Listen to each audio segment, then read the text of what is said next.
Hello, class.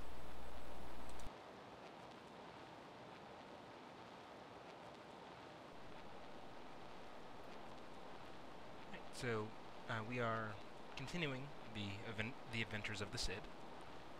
So we left him last time having just won a battle outside of Montalban, somewhere in the piney wood of Tevar, defeating an attack from Barcelona. So he wins that fight. He frees Count Ramon from Barcelona, and then he decides to make his next move, which is to go down and take Valencia. Again, he's more interested in going down and attacking the more Moorish territories down here than trying to swing up and attack Barcelona and into the Frankish kingdom. So, from Montalban, he goes through, probably, again, there's some nice mountain passes here that he cuts through, and takes the town of Jericho, swings out to Onda, and then around to Almenara. And from here he's got, obviously, a straight shot into Valencia. Now, he doesn't take the city right away. He spends some time rampaging through what's called the Garden of Valencia. And you can tell, just kind of looking at this arc here, that inside of this kind of the mountain range that blocks off, or that separates Valencia from the coast, it's a lot more green here. So this is really a wealthy and kind of productive region. Spain doesn't have a lot of those. So Cid, when he's attacking through here, is making himself very wealthy, attacking all these little towns. And he goes as far down as Beniscadel? My Spanish pronunciation should be better, I'm sorry. And takes this mountain stronghold. So that's about as far south as he comes in his kind of various raids and depredations outside of Valencia. But really, he's just kind of tearing up this whole countryside. And I think they said he spends 3 years kind of rampaging through here until eventually he decides that he wants to take Valencia. So he makes a base camp here at Murviedro, which is still called the modern town. If I can get the name to pop up, I can't. This is still called the camp of Murviedro. So this is the area where Cid kind of started gathering his army, and he put out a call back into Castile, looking for other ambitious, adventurous knights to come join him. So he does go back to Selfa, and says, wait there and wait for reinforcements to come down from Castile to support me. Castile being up here. And then returns to his main camp, and from there goes and lays siege to the city and eventually captures it. So again, now he's a king in his own right. He has a gigantic city of his own. He's fabulously wealthy, but still remember that his family is back in Castile, and he's still exiled. He still can't go home, even though he's made quite a nice new home for himself. So this whole time, as he's raiding all through this territory, he's sending gifts back up to King Alfonso. So while all that's going on,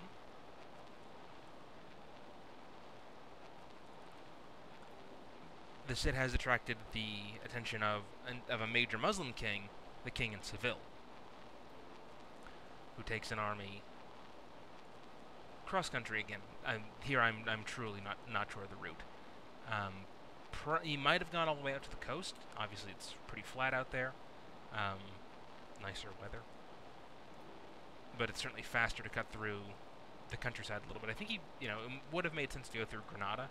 That's another major Muslim stronghold. This is the last place that the Spaniards capture. This is the last Moorish kingdom to fall. This is the kingdom of Granada. So that's kind of really the heart of Muslim Spain, at least its military power. So the king of Seville comes up, and the book tells us that he gets past Haitiva,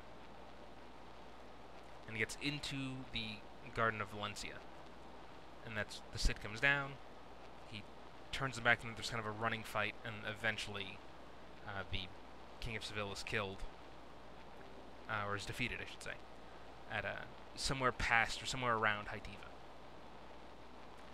So that's, certainly. So Cid's now defended a major threat to his power. He's feeling pretty secure. He's beaten Barcelona. He's beaten Seville. He's beaten all comers really.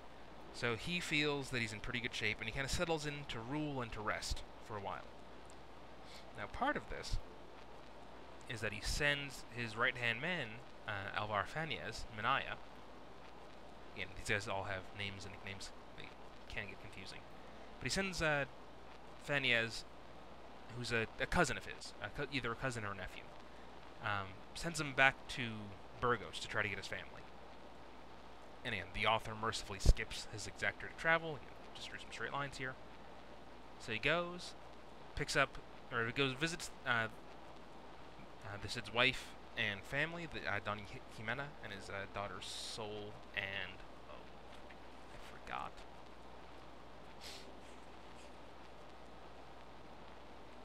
Well, his two daughters. So they look up their names.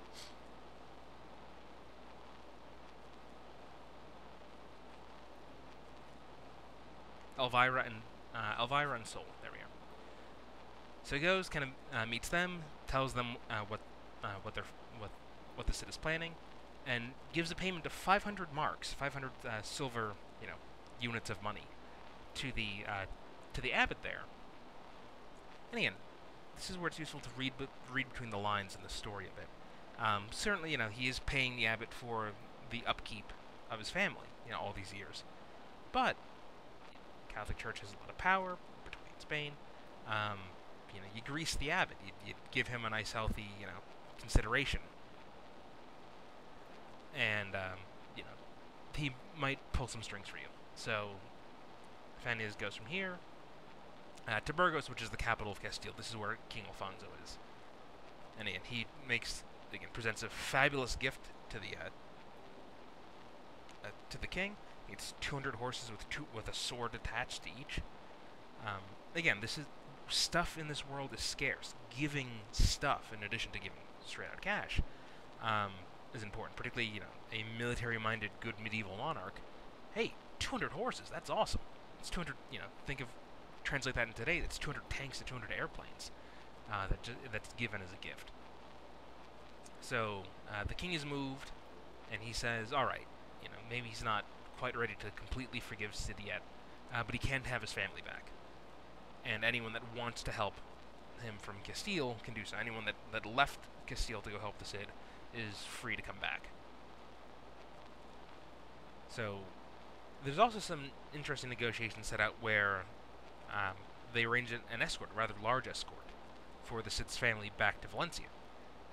Hundreds of knights are involved, and there's some negotiation. The king, I will guarantee that their passage is this far, and then they're in your safety the rest of the way. One that shows that it's dangerous to travel in this world. It's one of the reasons why the medieval world kind of gets so closed off in a lot of ways. And particularly for the wife and daughters of a powerful though politically embattled lord would make great hostages. So again, there's real concern about getting these people back safely, in addition to both sides trying to show off their military prowess. So the book describes the route that the girls take back, and also while we do this, while they're all in Burgos, we meet the princes of Carrion for the first time. That they are relatives of the king, thus the title princes. And this is an interesting relationship. They are obviously politically powerful, but they don't have as much money as the Cid. So the two princes get in mind, hey, we should go and propose marriage to the Cid's daughters. This will get us money and gives his family an elevation in political status. He goes from this exile to someone that is now part of the royal family. So they get the idea. They're going to wait a little bit until the Cid is fully back in the king's good graces. But that's the plan. So you'll hear for the rest of the book the Princes of Carrion, and they're from out here, Carrion de los Condes. So a little bit kind of, again, certainly a poorer country, a more desolate country up here than Valencia. So the family turns. They go through Medina,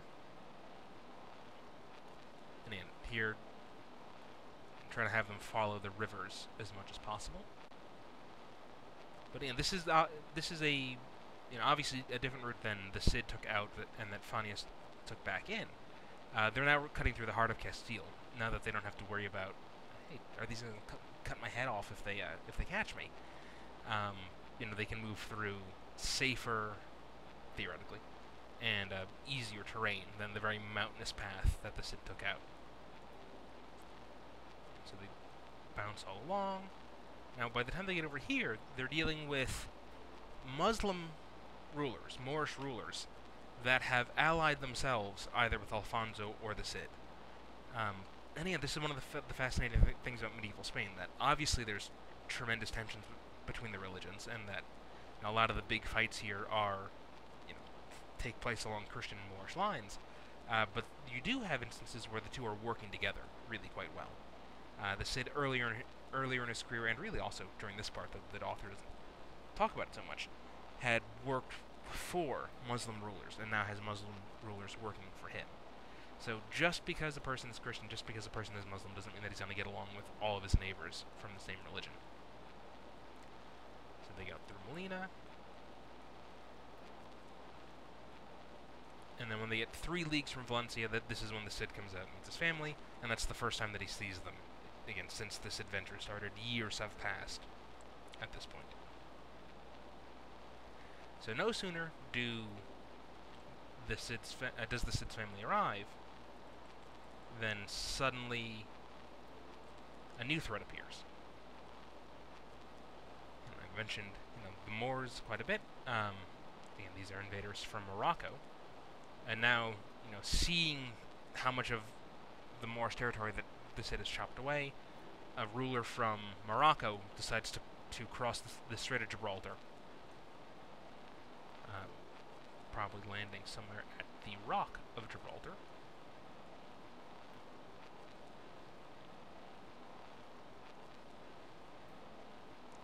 Basically, it's kind of a mountain fortress that controls passage through the strait here. And then he decides that he's going to come up and try to settle this problem with the Cid. So he goes up, again, having taken basically the same route that the Moors from Seville took before. And he gets a little bit further into the Garden of Valencia. I haven't marked that on the map here because, again, they're not really specific as to where, how far he gets. But it looks like they do penetrate, close enough to the city that it's a problem. So the Cid rides out.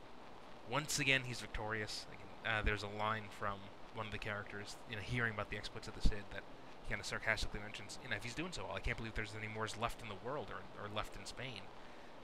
Again, so when the author talks about the Cid being covered in blood up to his elbow from all the Moors that he's slain, actually, I've never split someone in half with a sword before. I don't know, how much blood that would take to get one dripping in that capacity. But certainly the book amps up the Cid's military prowess. One way or another, the Moorish king is defeated. Cid wounds Yusuf several times.